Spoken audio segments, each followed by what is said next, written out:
Indore railway प्रकल्पासाठी सुरू असलेल्या जमीन अधिग्रहण प्रक्रियेमुळे बाधित झालेल्या शेतकऱ्यांचे प्रश्न मंगळवार 6 जानेवारी 2026 रोजी पुन्हा एकदा गंभीर स्वरूपात समोर आले। या प्रकल्पामुळे अनेक शेतकऱ्यांची सुपीक शेती संपादनात जाणार असून अपेक्षित मोबदला, पुनर्वसन आणि भविष्यातील उपजीविकेचा प्रश्न अद्यापही प्रलंबित आहे। यापूर्वी झालेल्या आंदोलनांनंतरही ठोस निर्णय न झाल्याने शेतकरी वर्गात तीव्र अस्वस्थता आहे। यावेळी शेतकऱ्यांनी केवळ मोबदल्यापुरता मुद्दा न मांडता मुळातच या रेल्वे मार्गालाच आपला ठाम विरोध असल्याची भूमिका स्पष्ट केली। इलेक्ट्रिक देखील आहे, तर तुमच्याकडे तुमची सगळी व्यवस्था आहे आणि धुळ्यापासून तो पुढचा ट्रॅकचं काम चालू आहे, त्याचं आरक्षण झालेलं आहे। मग हा जो 70-80 किलोमीटरचा जो ट्रॅक आहे, त्या ट्रॅक चालण्यामध्ये म्हणजे त्या ट्रॅकच्या टाकण्यामागे नेमकं धोरण काय आहे? मग याच्यात तुम्हाला शेतकऱ्याची गळचेपी करायची आहे का? काही मार्ग उपलब्ध असताना याच मार्गाची निवड का करण्यात आली असा सवाल शेतकऱ्यांनी उपस्थित केला। या मार्गामुळे मोठ्या प्रमाणावर शेती नष्ट होणार असून अनेक कुटुंबांचे आर्थिक व सामाजिक आयुष्य विस्कळीत होण्याची भीती त्यांनी व्यक्त केली। त्यामुळे रेल्वे प्रशासनाने पर्यायी मार्गाचा गांभीर्याने विचार करावा अशी ठाम मागणी यावेळी करण्यात आली। या पार्श्वभूमीवर बाधित शेतकऱ्यांनी सामाजिक कार्यकर्त्या सोनाली पवार यांच्याशी संपर्क साधला। त्यांनी प्रत्यक्ष उपस्थित राहून शेतकऱ्यांच्या भावना, अडचणी आणि भूमिका सविस्तरपणे समजून घेतल्या।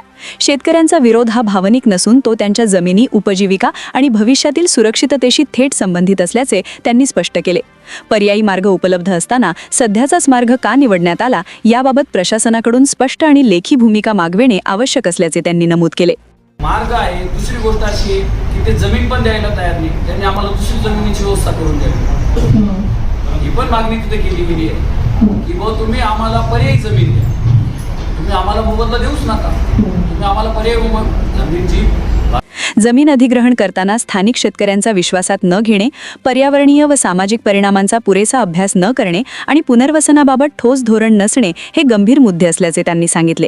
या सर्व बाबी वरिष्ठ स्तरावर मांडून सातत्याने पाठपुरावा केला जाईल आणि गरज भासल्यास कायदेशीर मार्गानेही शेतकऱ्यांच्या हक्कांसाठी लढा दिला जाईल असा विश्वास त्यांनी दिला। या पालक म्हणजे जे मुलं येणार आहेत त्यांना काम मिळण्याची गॅरंटी काय? पण जर शेती असेल तो कमीत कमी खाण्यापुरतं पिकवेल ना, त्याला उपासमारी होणार नाही। म्हणून आमचा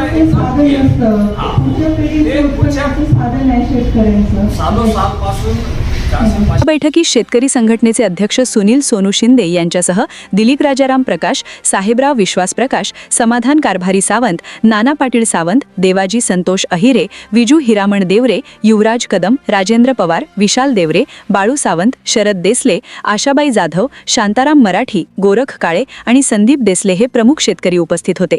यांसह परिसरातील शेतकरी महिला मोठ्या संख्येने उपस्थित राहून त्यांनीही आपल्या भावना आणि अडचणी मांडल्या। दरम्यान देवारपाडे येथील कृष्णा हॉटेलमध्ये देवारपाडे व खलाणी येथील ग्रामस्थांच्या वतीने सोनाली पवार यांच्या सामाजिक कार्याबद्दल नागरी सत्कार करण्यात आला। यावेळी खलाणे ग्रामस्थांतर्फे प्रजा संरक्षिका 2026 तसेच महाराष्ट्र जनरक्षक पुरस्कार 2026 देऊन त्यांचा गौरव करण्यात आला। याच कार्यक्रमात खलाणे येथील आशाताई जाधव आणि देवारपाडे येथील विकास मस्के यांना त्यांच्या गावात सामान्य नागरिक, शेतकरी, महिला आणि आदिवासींच्या हक्कांसाठी केलेल्या अतुलनीय मानवाधिकार कार्याची दखल घेत सोनाली पवार यांच्या हस्ते प्रशस्तीपत्र देऊन सन्मानित करण्यात आले। गाव पातळीवर निस्वार्थपणे केलेल्या त्यांच्या कार्याचे यावेळी विशेष कौतुक करण्यात आले। या सर्व घडामोडींमुळे मनमाड इंदोर रेल्वे प्रकल्पाच्या सध्याच्या मार्गाविरोधातील शेतकऱ्यांचा वाढता विरोध तसेच त्यांच्या न्याय्य मागण्यांना मिळणारा सामाजिक पाठिंबा अधिक ठळकपणे समोर येत असून या लढ्यात सोनाली पवार यांच्या भूमिकेमुळे शेतकऱ्यांमध्ये नव्या विश्वासाचे वातावरण निर्माण झाल्याचे चित्र दिसून येत आहे। जय जवान जय किसान। आम्ही रेल्वे बाधित शेतकरी असंख्य आंदोलन केले, परंतु आम्हाला त्याचा प्रशासनाकडून कुठलीही साथ मिळाली नाही आणि आम्ही वारंवार आंदोलनाच्या दिशेने जाऊन काही केसेस आमच्यावर केल्या गेल्या, परंतु सोनालीताई पवार या आम्हाला मार्गदर्शक म्हणून लाभल्या। त्यामुळे आमच्या सगळ्या शेतकऱ्यांच्या चेहऱ्यावर आता हास्य आलेलं आहे आणि आम्ही नक्कीच या लढ्यात यशस्वी होऊ। जय जवान जय किसान। जय जवान जय किसान। नमस्कार, मी सोनाली पवार, ह्युमन राईट्स मध्ये मी काम करते। आता जे रेल्वे बाधित शेतकरी आहेत त्यांच्याशी मी जी चर्चा केली, यांचा प्रश्न कायद्याने व्यवस्थितपणे सुटू शकतो आणि कायद्याने लढत असताना आपण हायकोर्ट, सुप्रीम कोर्ट पर्यंत पण जाऊ शकतो, कारण तो आपला राईट आहे। आणि मी आता पूर्णपणे त्यांच्या सोबत आहे आणि त्यांचा जो अधिकार आहे तो मिळवून देणार।